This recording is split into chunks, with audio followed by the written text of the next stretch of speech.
Faly miarabantsika ny anaran'i Jesoa Kristy tompo indray a mbola irisika mban'le hoe mibanjina an Jesoa Kristy isika. Ny loahevitra androany dia hoe mibanjina an Jesosy ilay nasandrat'Andriamanitra ho mpamonjy. Misy teny zay vakiko fitfity hoe tahaka nanandratana Mosesy menarana tany anefitra no tsy maintsy anandratana ny zanak'olona mba nana fiainana mandrakizay zay rehetra mino azy. Ny olana matetika amintsika kristianina dia mora isika mifantoka amina zavatra anankiray zay tsy tena tokony hifantohana. Tena ambara aminao hoe tsy izay zavatra manaitra, tsy izay zavatra mety hoe mahafinaritra ihany koa, tsy zavatra hoe mampihetsi-po vetivety, tsy izay ny tena tokony banjinina, fa lay tena loharano famonjena.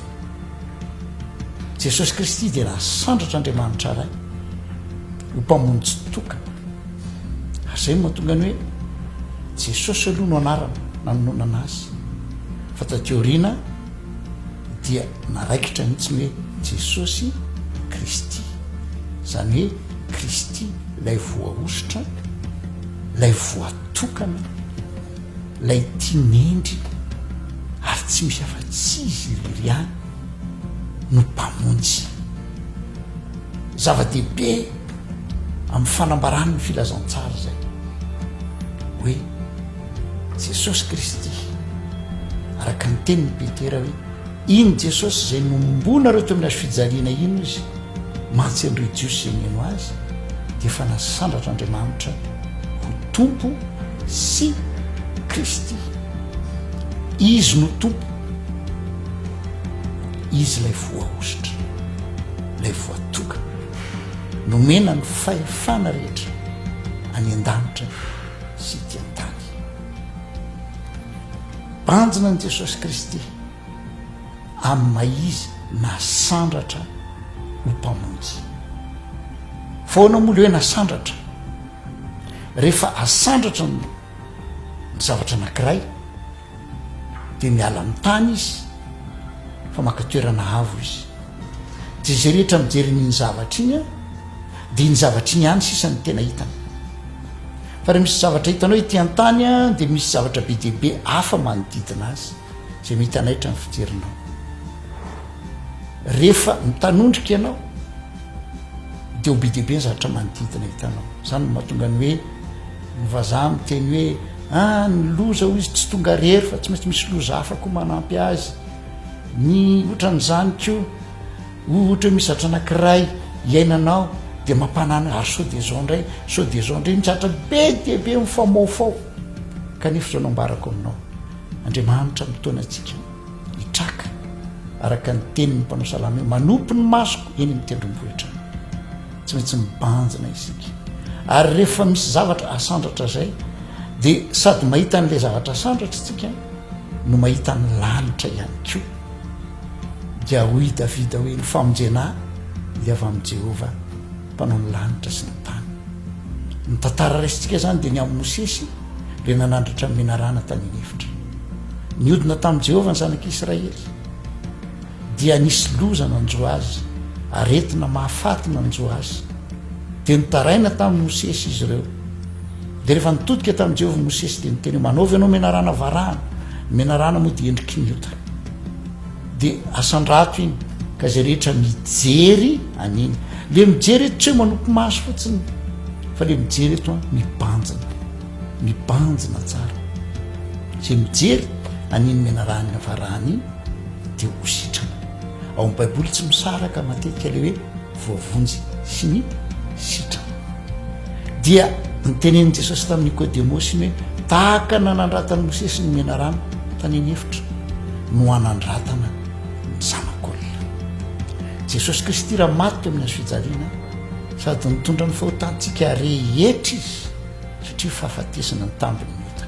Tsisy vahaolana ankoatran'izay, tsy maintsy misy anankiray maty ny fitoerana anao, fa raha tsy zany dia tsy ho afaka mihitsy anatry ny fitsaran'Andriamanitra ianao. Fa Jesosy Kristy mitondra ny fahotantsika ary tsy vita am'izay izy mihitsy no tonga ota de azonao am'izay mahatonga an'leo rehefa nyteny izy hoe Andriamanitra naonany de mahafoy ahy ianao tsy namaly ny Andriamanitra ray ny antony satria efa tsy laizana ny lahatokana tsy no hitany teo fa ny ota ny zanak'olombelona rehetrarehetra anatin'izany ny otako anatin'izany ny otanao lay tsy nalala ota ho ny ten'Andriamanitra no tonga ota mba ho fahamarinan'Andriamanitra ao aminy kosa isika mety gaka mantsika hoe mpamonjy ve no asandratra de maninona nomena rano no atao hiteny satria tena endriky ny ota mihitsy ny naseho teo ny ota ao anatin'le tena endry ny faratampony indrindra satria de ho isa iapa aminany tsy misy endriko ijerena kory izy isika nandray rehefa mijery azo fijaliana de mahita sarina lehilahy anankiray voaomby eo fa lazaiko aminao fa tsy ohatry reny tso ny endriky Kristy tam'izany fotoana zany fa tena nisy fahasimbana tanteraka atao fahafambaraka fitanjana fianjana fahasimbana fahalovana zatra be de be mihitsy no hita teo faharatsiana zay no hita teo ary na ny lanitra sy ny tany raha maizina mihitsy tamin'iny fotoana iny tena endriky ny ota izy teo de raina ny tompony no ny amiko no ny aminao no ny fitiavany any ny fitiavany ianao nasandratra Kristy ampiseho hoe toy izao ny tiavan'Andriamanitra ray ianao nomeny ny zanany latoka mba tsy ho very rehetra mino azy fa nana fiaina mandrak'izay lay mino eto de mitraka mijery azy azavariana mijery ny tenanao ay ty tsy fahamendrena ay ty zao ay ty olako ay ty zao na ny hafa ay ianina tsy fahamendreny ihany